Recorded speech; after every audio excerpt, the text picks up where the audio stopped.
Hello, Internet. Welcome to Wednesday Serial. I want to talk about the Turtles books from this month, which is only four.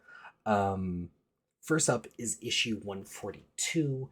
This, like the cover shows, features Donatello getting into some mystic stuff post Armageddon game and building to Armageddon, which is weird now.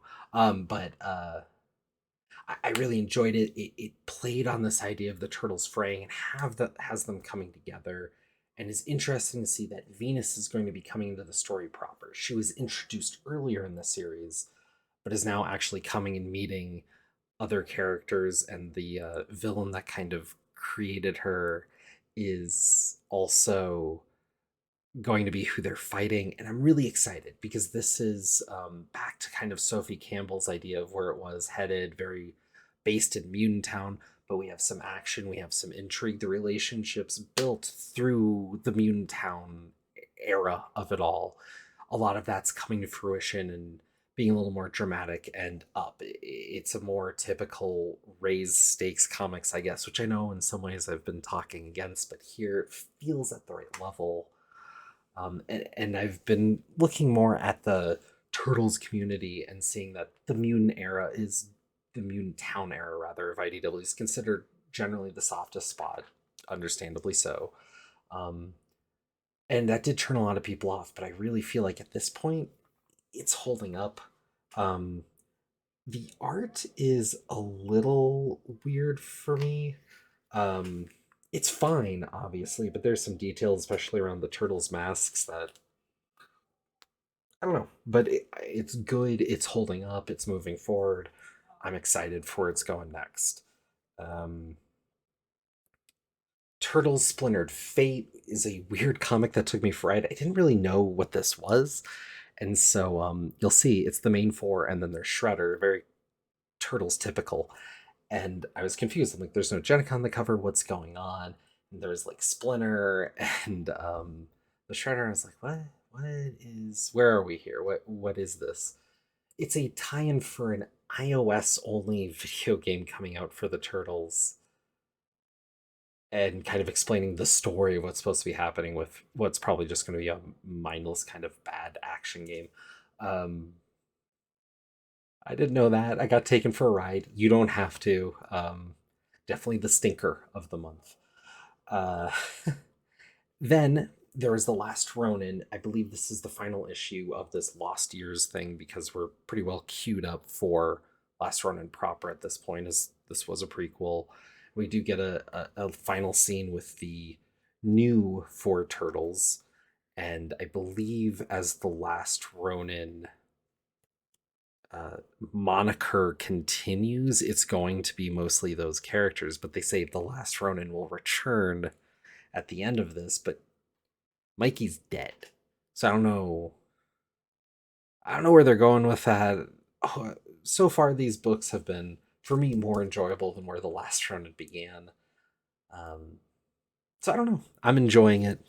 I'm looking forward to the next, but I'm also not in a rush to see anymore. I'd rather they take their time and get it right than rush anything out. But I know they're also just kind of rushing stuff out because this has been such a boon for them, and IDW is not in a place to forego any of that, as I'm sure many of you are aware. I did get into a weird thing around this book, though, where I saw something on Reddit, and again, that community I was talking about looking into it, about the idea of spoiling the last run and saying there should be spoilers up for saying like Michelangelo's last run, and not everybody's had a chance to read this.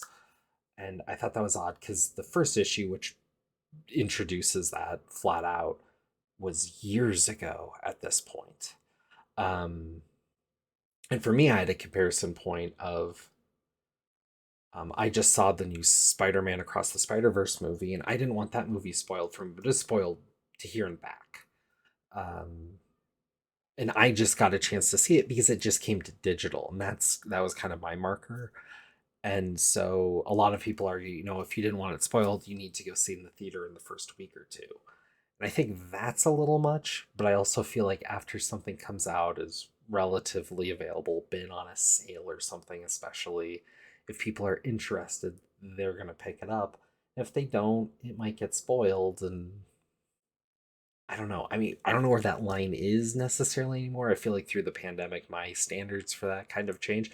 I'd be curious if it changed for you guys or how you guys are thinking about where that spoiler line is anymore. I mean, for comics, movies, anything, because I feel like the access is so much easier than it's ever been. And a lot of people get uppity about spoiling. And it's been interesting to see people talking about stories getting spoiled, like in X-Men threads going back to like old Claremont issues. And it's like, well, I mean, that came out before you were born. That came out before I was born. I know I'm older than you. Um, so odd. And I'd rather have something like that spoiled for me and be interested to go check it out than to have it blocked off by a spoiler warning and skip it over or something at this point. Um, so just a weird thought on all that. The last one, I don't have a ton to say. Turtles and Stranger Things issue 2, playing off the old 80s Turtles to fit in with everything, and it's actually really working. The book's very in red tones. I'm sure it makes more sense if you've actually watched Stranger Things. I'm tempted to at this point to get in, but this has been a relatively good comic, and I was kind of surprised. So enjoying the turtle stuff overall. The other thing I found weird is crossover with Dark Horse. Do they own like a Stranger Things license or something? I don't remember seeing anything, but I also wasn't looking. So I don't know, just a note. Um, that's it for the Turtles book this month. Again, I mean, I don't know if you guys are on the fence or ever, but like if you can find it anymore, like the old IDW hardcovers are the best way to collect the IDW run. But at this point, it's up into the teens for those collections, and those collections aren't cheap quite on their own. Or going digital might make sense at this point because it's hundreds of comics, but it's continuously one of the best things month to month. And it doesn't feel like it's lost the thread. It has some generations at this point, but it hasn't reached a point where the continuity has to kind of fold in on itself or anything. It has continually moved forward. It's still in that place where it's a long running series, but the build up is still meaningful.